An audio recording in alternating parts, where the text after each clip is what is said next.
What's up guys, Dan here. There's nothing quite like film. The nostalgia, the character, the colours, halation, the grain. Well, what if I told you you don't have to shoot on film to get that look anymore? What if I told you you could get that look shooting on your digital camera or even your iPhone? Don't believe me? Watch this.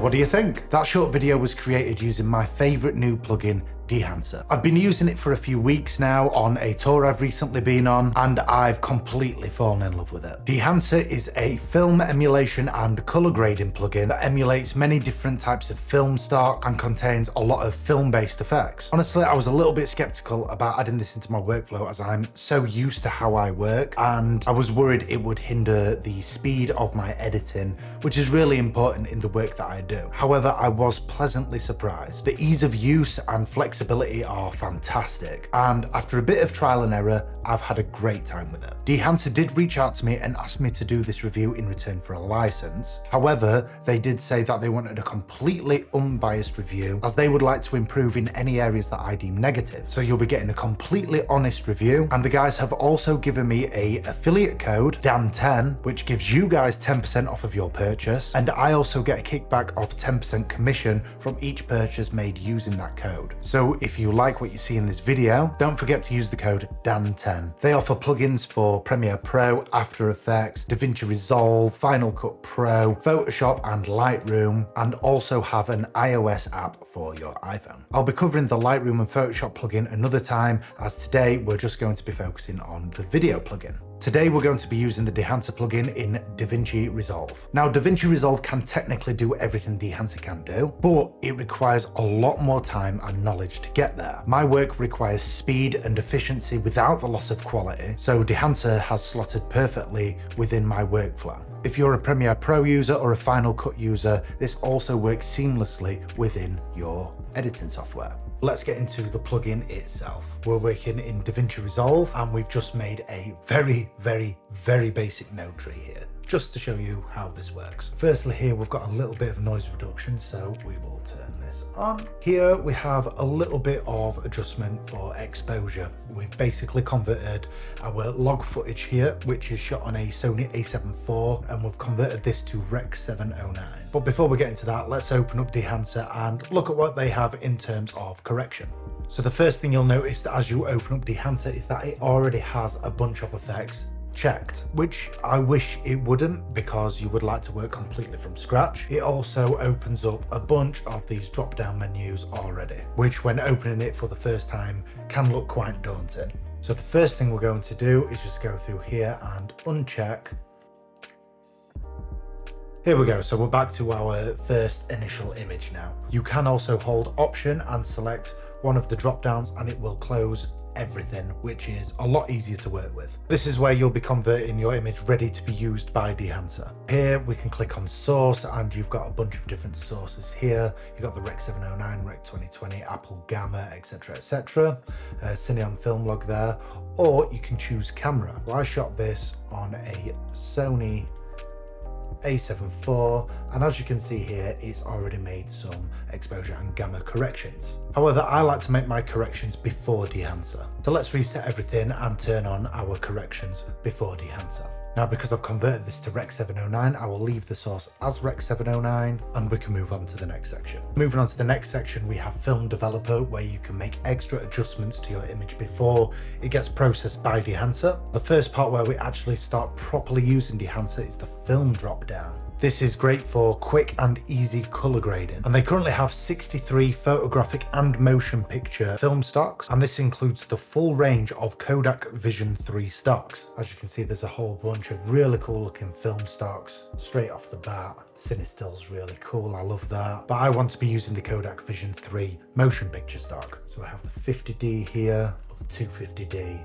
I really like the look of the 250D, so we'll go with that. Next, we'll be going into film compression. This is here to basically replicate the compression you would get in the highlights and color of your image in film. Now you can see when I disable and enable it, it has compressed the highlights quite a lot there, which I'm very happy with. Next, we opened up the expand option.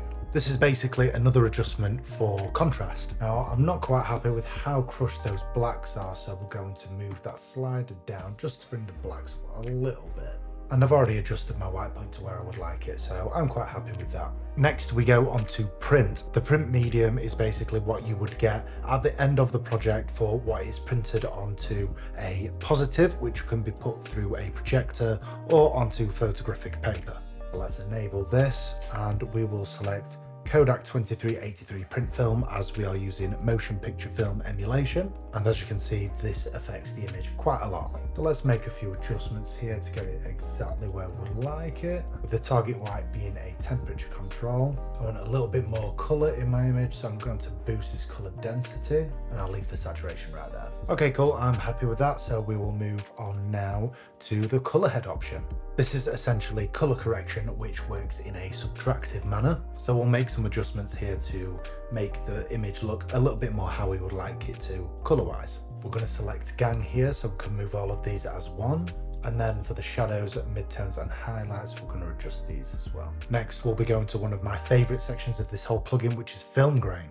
They already have a bunch of profiles here that you can go through as presets, so you can be nice and quick if you'd like, from 8mm ISO 50 all the way up to 65mm ISO 500. Or to really dial in your look, you can go to custom and you can adjust as much as you want here. Now, I've used a lot of grain stock overlays in the past, as well as the built-in DaVinci Resolve grain logs. And they always feel as though they're more sitting on top of the footage rather than being part of the footage. That's because Dehancer uses something called procedural grain, which is computer generated. They use a complex algorithm which generates grain based on the image itself, rather than using an overlay that tons of people have already used in the past. So with these sliders, we can really fine tune how we would like it to look. So let's zoom in here, adjust the size, which I like this quite small. Adjusting the film resolution slider means that you can soften the image a little bit so you don't end up with that really clinical digital look. And here you can adjust how much grain you would like in the shadows, midtones and highlights. Usually with the shadows and highlights having a bit more grain than the midtones, as they are the extremes of either side of the scale from underexposed to overexposed.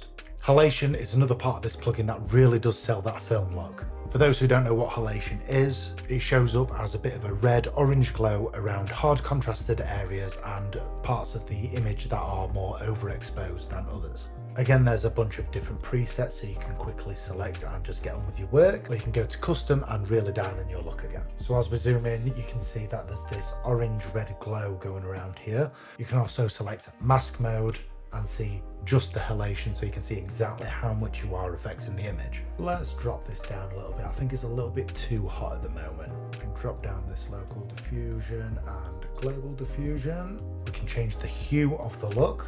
We can make it a bit more red or a bit more orange. I personally prefer it to be a bit more red. And it's probably worth noting that a lot of these effects have this impact slider, which basically acts as a global adjustment slider. As you adjust it, you'll see more and less of the effect taking place. Okay, so I think that's quite cool. Next, we go into the bloom section, which works really well with halation and basically blooms out your highlights. It means that I don't have to shoot with a Tiffin Black Pro Mist filter on my camera. I can have the option in post to add this in if I would like. I actually created a tutorial on this for Premiere Pro a little while back, and having this as just a built-in effect is just fantastic. So let's enable this and we'll go into custom. Again, we'll go into mask mode so we can see exactly how much we're affecting it. And let's just adjust this with the impact slider so it's not so overpowering. As you can see, it creates a little bit more of a dreamy look. Then we have film damage, which does exactly what it says on the tin, really. It is film damage. So you can go in here, again, there's different presets that you can choose. I'm not personally so much a fan of film damage. I think when it's used tastefully, then it's great. For now, let's just use a 35mm preset. These next two sections are something that I'd never really heard about in any of these plugins before. for, and I think they're a really cool addition. Firstly, we've got film breath. This emulates the difference in colour exposure and contrast from what you would get from, say, an older camera mainly found in Super 8 films, or from like an expired film. The next one is gate weave. Gate weave is what naturally happens as you're pulling a negative through a projector. It creates a little bit of movement to the overall image as the projector isn't quite pulling the film completely straight. It emulates the swinging of the film as it goes through the projector. Again, I'm just going to select a preset for this, and it just really adds a little bit of another dimension to the whole look. All these final options here are very self-explanatory. You've got vignette, which, guess what? Adds a vignette. In monitor, you have clipping indication and false color, so you can correctly set your exposure. In output, you have this total impact slider, which is the global adjustment slider for the entire look. So as I turn this down, you can see how much we have affected this image using this plugin. You can export these looks as LUTs as well, and here we just have stuff like license info. So now let's add a little bit of that crop in there to really sell that cinematic look. And how cool does that look? And just by briefly going through the settings there, we've created a really cool filmic look. One more thing I'd like to talk about is their iOS app. It's fantastic for on-the-go editing. I have actually used this quite a lot in this past tour for story posts, or for when I'm on the go and I'm wanting to instantly get that filmic look straight out of my iPhone or iPad. It utilizes most of the effects and options that you have in the desktop version that we've just gone through. This includes gate weave and film breath, and gives you great images and clips, because yes, it does work with video as well, very easily straight out of your phone. There's also years of scientific research behind this app. It definitely isn't just another one of those click filter apps. They've really thought this through, and I enjoy using this as much as I'm enjoying using the desktop version. As you can see here, I've opened up a photo that I took whilst I was on the tour. I thought the lighting was really nice, so this is an ideal photo to use for this app. As we're scrolling through here, you can see there's lots of different presets that have been created by the Dehancer team. If you go into edit, you can actually unlock all of the options of what we've just been looking at on the desktop version. So we go to source, you can adjust all your exposure, compensation and everything. I want to make this a little bit warmer, so we'll adjust that temperature right there. And then we'll go to our films and we can select whatever film we want. I really like Cinestill 50D, so we'll go with that. Let's boost that color a little bit as well. We'll adjust the compression settings for the white point, and we'll adjust the black point to get a little bit more contrast out of there. Let's make some adjustments in the print settings, and let's choose Endura glossy paper, because that is how you would be viewing a photo. You wouldn't be viewing it on motion picture film, you would be viewing it on glossy paper once it's printed. So we'll just make a few minor adjustments here, and then we'll move over to the color head settings. And then film grain. Let's really push this up so we can see exactly how we're affecting this image. I like a smaller grain. And then let's drop the amount down. There we go. I quite like how that's looking. So let's add a little bit of halation into there. As you can see, this halation is coming in just around this really blown out highlighted area here where the sun is coming from behind the building. And there we go. I'm happy with that. That was relatively quick, and that is by me going into the options and actually changing them, not just selecting a preset as well. So I'll export that, save to gallery, and there we go. We've instantly got a filmic photo. Here's a before and here's an after. If I really like this look, I can also save this as a preset myself. And there we go, we've now got our own preset. And as I said, this app also does work with video. It works also for iPhone and iPad. And yeah, I think this is just a great addition to the arsenal of tools that I use as a content creator on the road. On the last tour I was on, I was editing 20-minute long episodes of behind the scenes content for each show, and using Dehancer made the footage look so much more premium and so much more cinematic. Now, I must say it does absolutely spank my processing speeds for playback, which isn't so much an issue because I can just turn it off and play back normally. And it does add a little bit more onto my rendering times, but it's nothing crazy and the final product is so worth it. Now, I have spoken a lot about positives in this video as my experience with this plugin has been mainly positive, but my main negative of this product is the price. It is a little bit hefty for the full license in my opinion, and that would be my main gripe about the whole thing, especially when it's more expensive than the editing software that it's actually being used within. I don't think the pricing is so much a problem for people like myself who use it every day in a professional setting, but for hobbyists and prosumers it may be a little bit too much. However, they do offer different subscription options for different lesser amounts of time, so if you've just got a project you'd like to use it on, then there are options for that. And there's also light versions and standalone versions of different effects within the master bundle. Don't forget to use the code DAN10 on checkout if you want to purchase this. It gives you 10% off and also helps me out by giving myself 10% commission off the sale. Unfortunately, this doesn't work on the iOS app. Links below if you'd like to learn more, and thank you to Dehancer for letting me do this review. Peace!